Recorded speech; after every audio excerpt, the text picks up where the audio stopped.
In the German command office, she was known as Hélène Moreau, a waitress from the small bistro near the marketplace.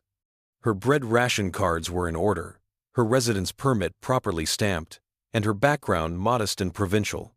In an occupied city, she blended into the scenery, a short woman in a faded apron, lighting the stove at dawn, boiling surrogate coffee, and wiping tables. Her cover relied not on clever details, but on predictability. She opened on time, closed on time, and never drew attention. That predictability was her greatest protection. The bistro stood at a crossroads where the port air carried a trace of salt. The market, diminished by war, still pulsed with survival: fish, bread, a few vegetables, the rare egg, sugar beet instead of sugar. Laborers, housewives, teenagers with baskets, and German non-commissioned officers passed through daily. They came to warm up, to observe, to listen. Hélène poured their drinks, marked ration coupons, and noticed far more than anyone suspected.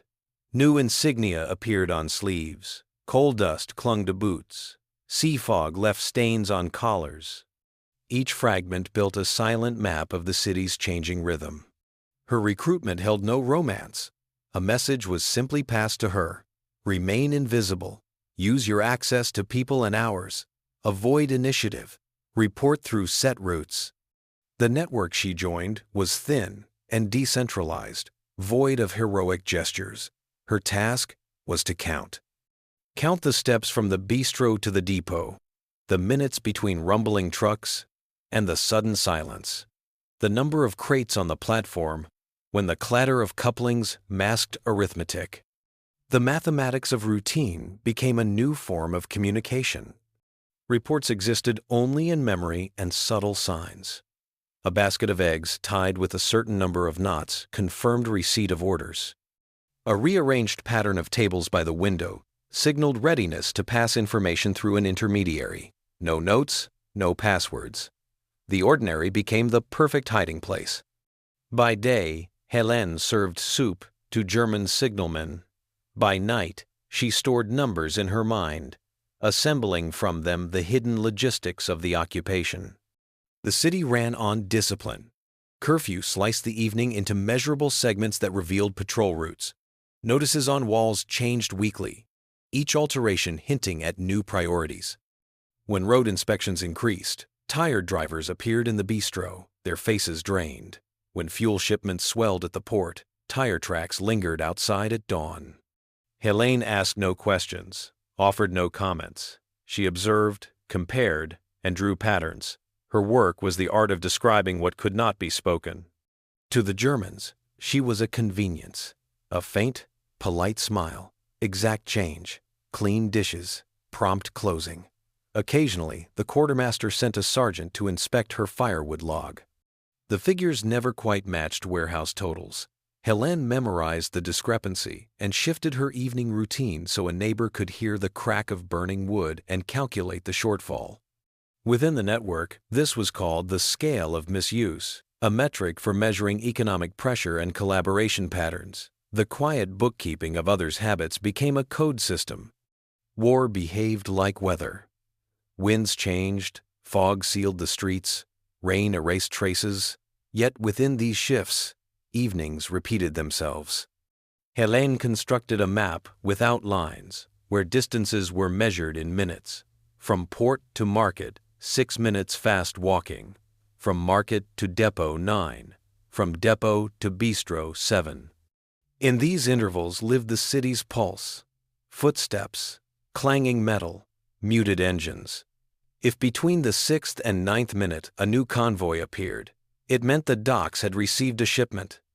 The next morning she would alter the order in which she wiped tables, a cue to the observer that the message was confirmed. Her invisibility became her strength. She never approached depots or touched weapons. Her weapon was normalcy, performed daily before everyone's eyes. There was no bureaucratic field in any German record for a person who did the same thing every day and thus concealed intent within monotony. The real content of her labor remained unseen. The network relied on her as on a silent metronome, marking the tempo of an occupied city. It did not eliminate danger, but turned it into a calculated variable. When new regulations appeared on walls and checkpoints tightened, Helene adjusted her closing time. She finished cleaning 15 minutes earlier than curfew, creating a pocket of quiet where no eyes followed. Morning filled with the sound of the stove, midday with mechanical repetition, evening with measured restraint. Her movements became part of the city's acoustics, and through them her internal map grew sharper. Trains came and went. The war maintained its rhythm. And at the heart of this ordinariness, Helene Moreau remained unseen, collecting fragments that would one day alter the course of events. Winter in Cannes arrived quietly, wrapping the city in fog and coal smoke. Ration lines stretched along the streets, boots stamped on frozen cobblestones, and whispers about the front drifted through the crowd.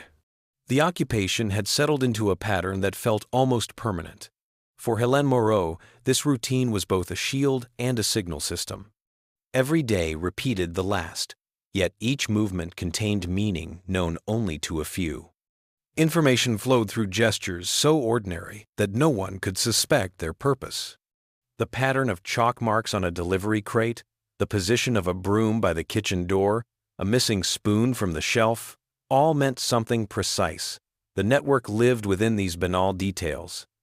It was not about daring missions, but about patience and endurance. Every sign had to blend into the natural rhythm of the day, because any deviation could draw attention. Helene understood that her survival depended on invisibility more than courage. Her contact appeared never as himself. Sometimes he was the man collecting empty bottles, sometimes a municipal clerk recording ration accounts.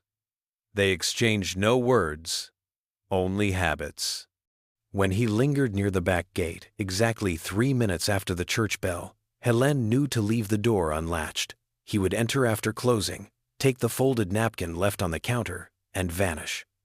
The napkin contained not paper, but a thin thread with knots marking the number of convoys that had passed the station. Each knot was a statistic, invisible to anyone but essential to the Allies' understanding of enemy logistics. The danger was constant, but abstract, like an odor that never left the air. Once, military police searched the district after rumors of radio transmissions. They entered the bistro at dawn, rifles slung carelessly, checking drawers and walls. Helene stood by the counter, eyes lowered, explaining in broken German that she lived alone and served simple meals. They found nothing. There was nothing to find. The code existed in her memory, not on paper. When they left, she swept the floor, scattering crumbs over the places their boots had pressed, erasing the memory of their intrusion. Each passing week refined her discipline. She began to move with mechanical precision, counting seconds between actions. Lighting the stove, 20. Washing cups, 45. Opening the shutters, 60. This structure gave her calm and control in a city where randomness meant danger. Beneath the repetition, her mind mapped invisible currents. Which soldiers came from which division? Which trucks carried medical crates? Which ones fuel? The logic of occupation became her second language. In late winter, the first sign of change appeared. The port began to empty. German patrols grew nervous, officers spoke faster, and trains passed at night more often. Something was shifting along the front. Her reports reflected the tension in numbers. Fewer supply wagons, more wounded, longer intervals between convoys. The network relayed these signs westward through hidden routes. Helene's data, wrapped in the silence of her daily life, reached places she would never see. Her surroundings, however, grew more dangerous. Civilians whispered about collaborators and denunciations. Fear became a common currency, traded more often than bread. A careless word could erase years of invisibility. Helene learned to erase even her thoughts, to avoid looking curious, to stay smaller than her own shadow. Yet the tension of waiting pressed on her chest like the heavy Normandy fog.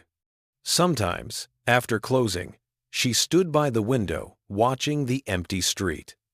The blackout made the city disappear, but faint noises carried from afar the sea, the hum of an engine, the clatter of metal. Each sound could mean movement, invasion, or nothing at all. Her mind recorded it, compared it to the rhythm of previous nights, searching for deviations. She no longer thought of herself as a person, but as an instrument of observation. By spring, the Germans began to reinforce coastal defenses. They requisitioned buildings, dug trenches near the port, and moved anti-aircraft guns through town. Soldiers filled the bistro more often, their talk shorter, their laughter forced. Helene served them as always, noting faces, insignia, and fragments of orders spoken too loudly. Her calm expression hid the slow realization that the war was turning toward them and that her quiet work was no longer preparation, it was part of the approaching storm. The city's silence became thicker, full of unspoken knowledge. Each morning, Helene continued to light the stove and brew the bitter coffee substitute. To anyone watching, she was still the same waitress in the same apron. But beneath that mask, every small act, the tilt of a chair, the angle of a cloth, the delay before locking the door was a message, precise and weighted. The codes she built from daily life now carried the pulse of a continent preparing for change. By early May 1944, Cannes existed in a tense stillness. The air smelled of fuel and sea salt. Convoys rattled through narrow streets at night, their headlights masked. To the occupiers, it was preparation. To Helene Moreau, it was a pattern on the verge of breaking. Her work, once slow and methodical, now pulsed with urgency. Every movement of troops, every train leaving the depot, carried a different weight. The invasion that everyone whispered about, but no one could name, felt near, like thunder building behind the horizon. Her observations became more focused. The number of officers visiting the port increased. Maps appeared on tables where once there had been ledgers. Radio trucks arrived and left within hours. Helene noted each shift with clinical precision times, numbers, insignia, behavior. She passed the information through subtle signs as before. The direction a broom leaned, the number of cups left unwashed, the angle of a chair. These were her messages to unseen hands, who translated domestic gestures into military intelligence. The city itself seemed to hold its breath. Civilians avoided speaking near walls. Even the market grew quieter. Rumors drifted like smoke. Allied landings, sabotage, arrests. German soldiers spoke less freely, and some began to drink more heavily. The familiar customers at the bistro were replaced by strangers with sharper eyes. Helene felt the perimeter of danger tighten around her life, yet her demeanor remained unchanged. Routine was her camouflage, and now it was more fragile than ever. One evening, a military inspection unit arrived unexpectedly. They questioned workers, searched storage rooms, and demanded papers.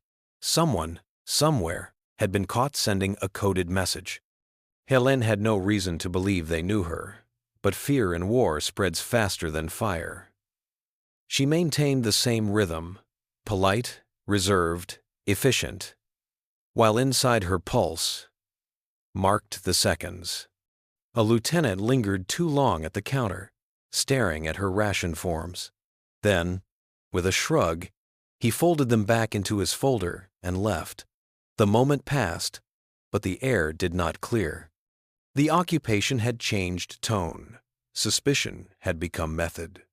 That night, she rearranged the tables according to a pattern that signaled contact broken.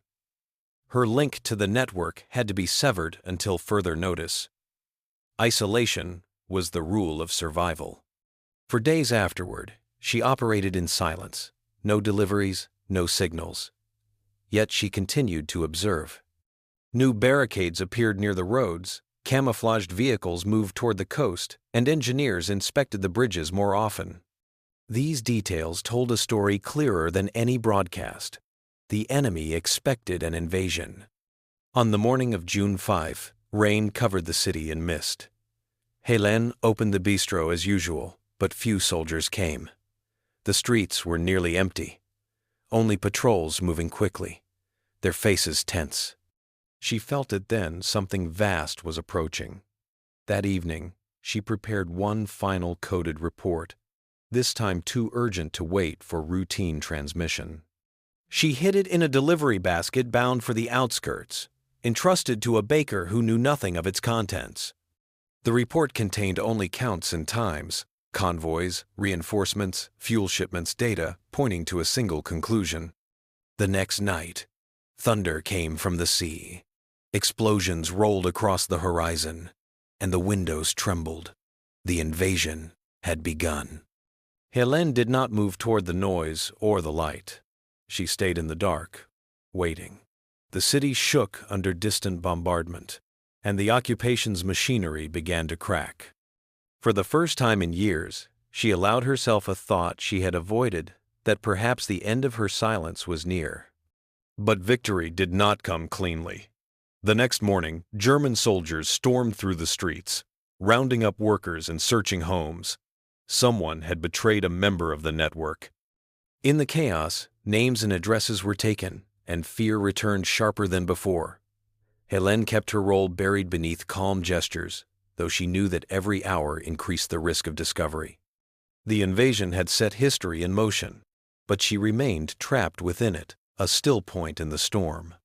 When Allied aircraft passed overhead days later, their engines echoing through the clouds, she continued to serve the soldiers who still clung to their orders. The front line was moving toward the city. The noise of artillery replaced the usual clatter of cups. Helene's purpose to observe, remember, and endure, now balanced on the edge of survival.